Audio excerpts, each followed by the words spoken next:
La penumbra vesperal se cernía sobre aquella vetusta calle parisina como un sudario, mientras Jean-Baptiste deambulaba con paso moroso entre las sombras. El aire, impregnado de miasmas y humedad, parecía susurrar antiguas advertencias que el médico, en su ambición científica, decidió desdeñar. El cementerio de los inocentes emergía ante él como una monstruosa criatura aletargada. Antaño recinto consagrado, ahora era un infame vertedero de carnes putrefactas y osamentas afinadas. Las fosas comunes, saturadas tras 8 siglos de inhumaciones incesantes, regurgitaban su macabro contenido. Los muros del camposanto, incapaces de contener la presión de los cadáveres, cedían paulatinamente, exhalando un hálito mortífero que se infiltraba en las boderas colindantes, contaminando víveres y vino con el sabor de la putrefacción. Jean-Baptiste, comisionado por el rey para examinar aquel foco de pestilencia, extrajo de su maletín un pañuelo impregnado en vinagre aromático y lo presionó contra sus fosas nasales. No era la primera vez que inspeccionaba el lugar, pero jamás lo había hecho a esta hora crepuscular, cuando el sol agonizante proyectaba sombras descomunales sobre los montículos de tierra removida. Un anciano sepulturero, figura cadavérica de tez cérea, le aguardaba junto a la entrada de la galería de los osarios. Monsieur Touret, sea prudente, le advirtió con voz trémula. Después del ocaso, dicen que los difuntos susurran.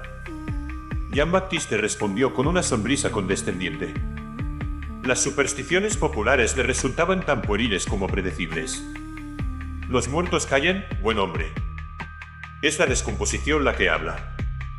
La galería subterránea se abría ante él como las fauces de un leviatán pétreo. El sepulturero encendió un farol de aceite y se lo entregó con mano temblorosa. No me adentraré con usted, monsieur. Hay cosas que un hombre no debe presenciar 2 veces.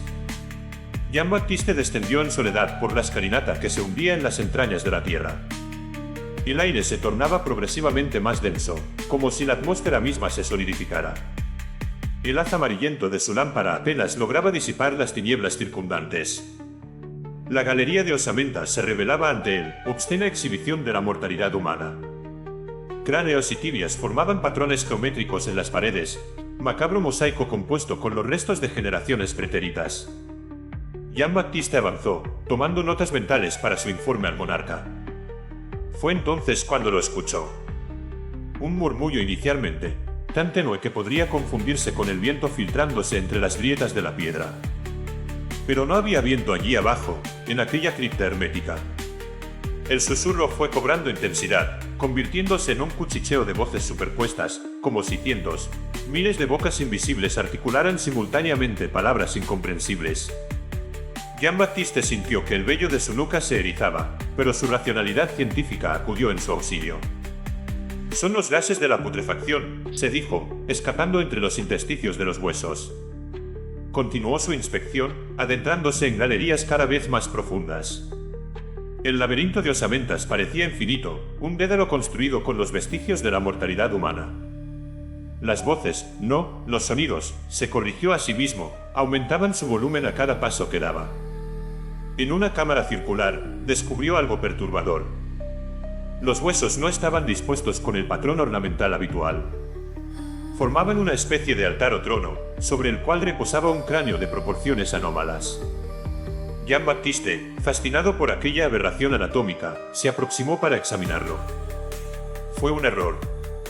En el instante en que sus dedos rozaron la superficie del cráneo, las voces se transformaron en un clamor ensordecedor. Ya no podía negarlo, eran voces, cientos de ellas, susurrando, gritando, implorando en lenguas antiguas y modernas. Retrocedió, horrorizado, mientras el clamor se intensificaba hasta resultar insoportable. Los huesos comenzaron a vibrar. Primero, un leve temblor, apenas perceptible. Después, un estremecimiento violento que hizo que cráneos y fémures entrechocaran como macabras castañuelas. Jean-Baptiste contempló, paralizado por el terror, como algunas falanges se desprendían de las paredes y caían al suelo, donde comenzaban a moverse por voluntad propia, como arañas óseas. La razón le gritaba que huyera, pero sus piernas rehusaban obedecer. El farol resbaló de sus dedos entumecidos y se estrelló contra el suelo.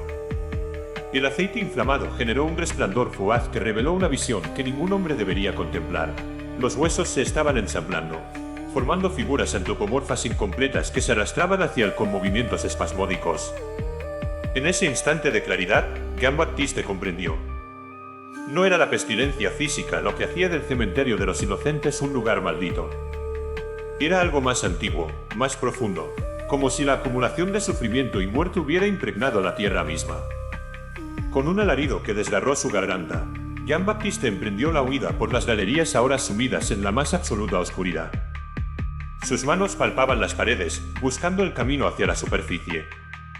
Tras él, el repiqueteo de huesos sobre piedra le indicaba que las abominaciones lo perseguían. Un pensamiento aterrador cruzó su mente. ¿Cuántos cadáveres habían sido arrojados a las fosas comunes a lo largo de los siglos? 10.000. 100.000. Las cifras danzaban en su cabeza mientras corría, tropezando con osamentas desperdigadas que parecían disponerse estratégicamente para obstaculizar su fuga. Finalmente, divisó un tenue resplandor que se filtraba desde la superficie. Ascendió por la escalinata con la desesperación de un alma que escapa del averno, mientras a sus espaldas los susurros se convertían en un aullido colectivo de rabia ancestral. Emergió violentamente al exterior, donde el sepulturero lo aguardaba con expresión sombría. «Se lo advertí, monsieur», murmuró el anciano.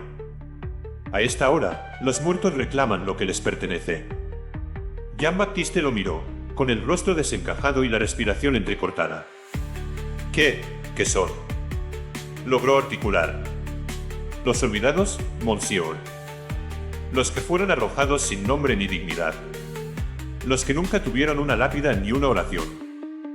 Jean-Baptiste dirigió una última mirada hacia la entrada de la galería. El clamor había cesado, pero sabía, con la certeza que proporciona el terror primigenio, que las entidades continuaban allí abajo, aguardando. 3 días después, Jean-Baptiste de Touret presentó su informe al rey Luis XVI. Con voz firme, desprovista de emoción, recomendó la clausura inmediata del cementerio de los inocentes y la exhumación y traslado de todos los restos a las catacumbas de París. No mencionó los susurros, ni las figuras que se recomponían en la oscuridad. No habló de cómo, desde aquella noche, soñaba con voces que lo llamaban desde las profundidades de la tierra. Algunos secretos, concluyó, deben permanecer sepultados. Pero en los túneles de las catacumbas, donde millones de huesos se apilan en silencio perpetuo, a veces se escucha un murmullo. Y aquellos que prestan atención juran que son voces antiguas, recitando nombres olvidados. Nota histórica: el cementerio de los inocentes, Cimetière des Saints Innocents, fue efectivamente uno de los cementerios más antiguos y saturados de París, operando desde el siglo XII hasta su clausura en 1780. Después de casi 800 años de uso continuo, contenía restos de aproximadamente 2 millones de parisinos. La sobresaturación provocó que los muros del cementerio cedieran en 1780, vertiendo restos humanos en los sótanos de edificios adyacentes. Jean-Baptiste Touret fue realmente un médico y político francés que participó en la comisión que inspeccionó el cementerio. Por decreto real, el cementerio fue cerrado y entre 1786 y 1788 sus restos fueron exhumados y trasladados a las hoy famosas catacumbas de París, en lo que constituyó una de las operaciones sanitarias más grandes emprendidas en la época premoderna.